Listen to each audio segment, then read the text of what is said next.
প্রয়াত দেশের প্রাক্তন প্রধানমন্ত্রী ডক্টর মনমোহন সিং। মৃত্যুকালে তার বয়স হয়েছিল 92 বছর। বেশ কিছুদিন ধরেই ভুগছিলেন বার্ধক্যজনিত সমস্যায়। 26শে ডিসেম্বর সন্ধ্যায় হঠাৎই শারীরিক অবস্থার অবনতি হয়। তড়িঘড়ি তাকে ভর্তি করা হয় দিল্লির এইমসের জরুরি বিভাগে। তবে চিকিৎসকদের সব চেষ্টা ব্যর্থ করে রাত 9টা 15 মিনিটে শেষ নিঃশ্বাস ত্যাগ করেন তিনি। তার মৃত্যুতে গভীর শোক প্রকাশ করেন প্রধানমন্ত্রী নরেন্দ্র মোদী, মুখ্যমন্ত্রী মমতা বন্দ্যোপাধ্যায় সহ বিভিন্ন মহল।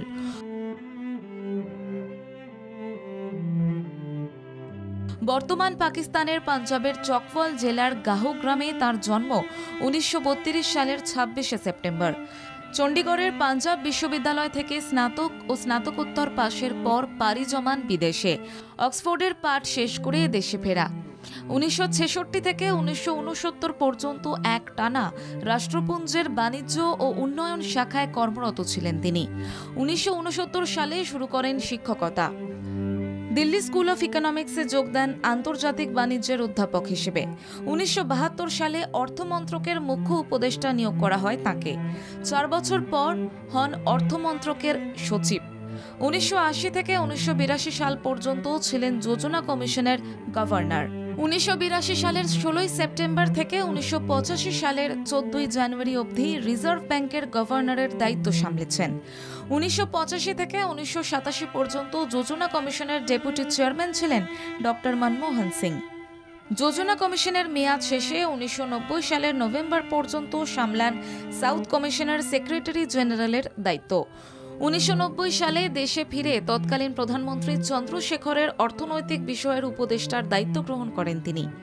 দেশের 14তম প্রধানমন্ত্রী হওয়ার আগে ভারতের আর্থিক পরিস্থিতির এক সংকটজনক সময় দেশের অর্থমন্ত্রী হিসেবে দেশকে নতুন পথ চলার দিশা দেখিয়েছেন তিনি। 1991 সালে তৎকালীন প্রধানমন্ত্রী পিভি নরসিমহা রাওয়ের হাত ধরে তার মন্ত্রিসভায় পদার্পণ।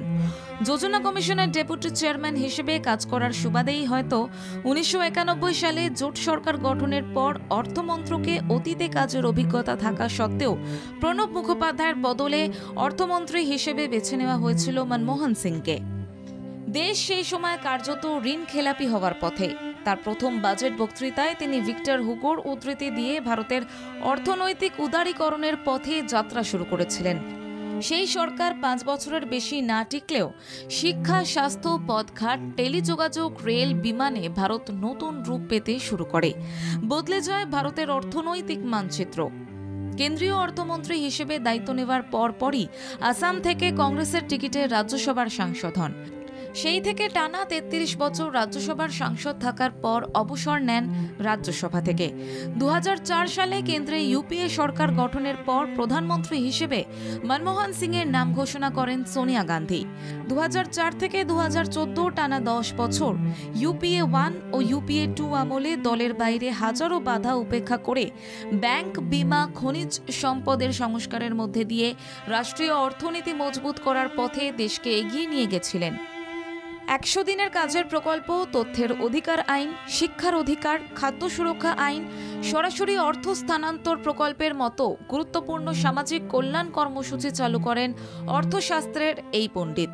ব্যক্তিগতভাবে কোনো আর্থিক দুর্নীতির অভিযোগ না থাকা সত্ত্বেও তার আমলে সরকারি দুর্নীতি মাত্রা ছাড়ায়। 2G স্পেকট্রাম, কমনওয়েলথ গেমস, কয়লা, কপ্টার সহ নানা দুর্নীতির অভিযোগ ওঠে। ইউপিএ জমানায় প্রধান সব দুর্নীতির ক্ষেত্রেই মনমোহন সিংয়ের দিকে আঙুল ওঠে নীতি সম্পর্কিত দুর্নীতি নিয়ে। প্রধানমন্ত্রীত্বের জীবনে বিতর্ক তাকে নিয়ে কম হয়নি। সর্বোচ্চ কংগ্রেস নেতৃত্বের ইয়েস ম্যাম বিদ্রুপ, দুর্বল প্রধানমন্ত্রী ম্যাডামের রিমোট কন্ট্রোলের দ্বারা নিয়ন্ত্রিত অ্যাক্সিডেন্টাল প্রাইম মিনিস্টার তকমাও জুটেছিল বিরোধীদের থেকে। তবে ব্যক্তিগত আক্রমণ বা প্রতি আক্রমণ করতে কোনো দিনও দেখা যায়নি তাকে। একাধিকবার সরব হয়েছেন মোদী সরকারের আর্থিক নীতি নিয়ে। সমালোচনার পাশাপাশি দিয়েছিলেন পরামর্শ। মোদী সরকারের নোটবন্দিকে সুসংগঠিত লুট এবং জিএসটিকে অর্থনীতির ক্ষেত্রে দ্বিগুণ আঘাত বলেও মন্তব্য করেছিলেন। ভারতীয় রাজনীতির ইতিহাসে জেন্টলম্যান প্রাইম মিনিস্টারের মৃত্যু এক অপূরণীয় ক্ষতি। ব্যুরো রিপোর্ট, বাংলা জাগো।